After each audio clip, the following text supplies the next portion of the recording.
আসসালামু আলাইকুম ওয়া রাহমাতুল্লাহি ওয়া বারাকাতুহু। প্রিয় দিনী মুসলমান ভাই ও বোনেরা, আশা করি আপনারা সকলে ভালো আছেন।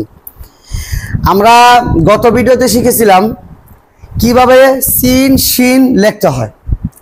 আজকে আমি আপনাদেরকে শিখাবো সোয়াদ দত কিভাবে লেখা শিখবেন।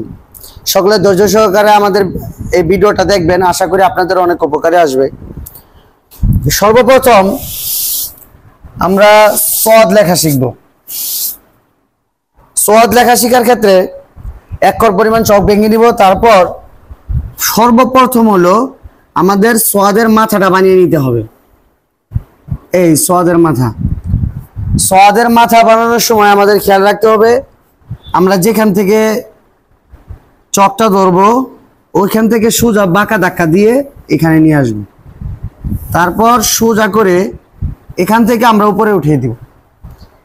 এই মাথা আর এটা যেন সমান হয়, তাহলে আপনাদের সোয়াদ লেখা সুন্দর হবে।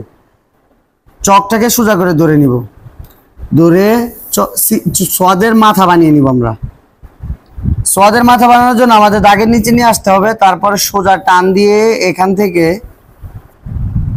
এই সোয়াদের মাথা আর এটা যেন সমান হয়। তারপর এখান থেকে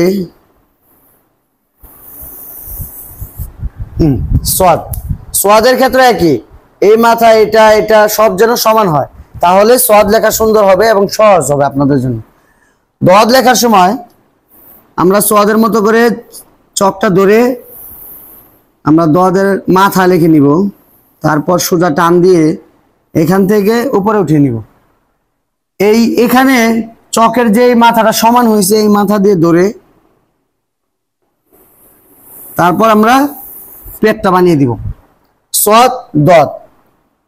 তো সোয়াদ দত লেখার ক্ষেত্রে সবচেয়ে সুন্দর যেটা হয় সোয়াদের মাথা। আপনি সোয়াদের মাথা যত সুন্দর করবেন সোয়াদ লেখাও আপনার তত সুন্দর হবে। তো সোয়াদের মাথা লেখার সময় আমাদের খেয়াল রাখতে হবে চক সোজা থাকবে। সোজা থেকে আমরা ধাক্কা দিয়ে বাঁকা করে এখানেও সোজা রাখবো। আমাদের চক কিন্তু ঘুরতেছে না, চক সোজা থাকবে। এখান থেকেও চক এখানে সোজা উঠবে, ওইখানেও চক সোজা করে ধরে এই সোজা চান দিতে সোজা। আমাদের খেয়াল রাখতে হবে আমাদের চকের এটা যেন সোজা থাকে সব সময়, চক বাঁকা করা যাবে না। বাঁকা করলেই লেখা হবে না, লেখা অনেক অসুন্দর হয়ে যাবে।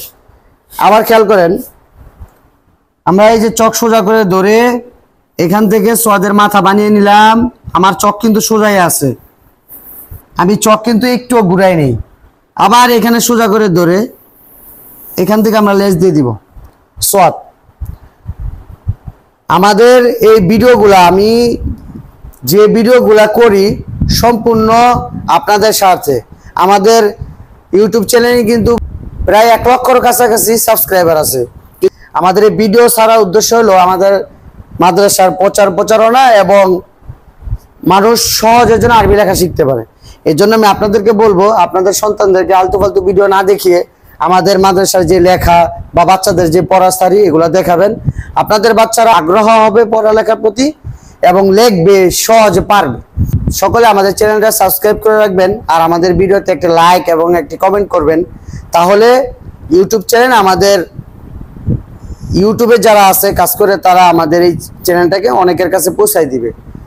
সকলে ভালো থাকবেন, সুস্থ থাকবেন আর এই আমাদের মাদ্রাসার যে দ্বীনি দাওয়াতটা পৌঁছে দেবেন। আসসালামু আলাইকুম ওয়া রাহমাতুল্লাহি ওয়া বারাকাতুহু।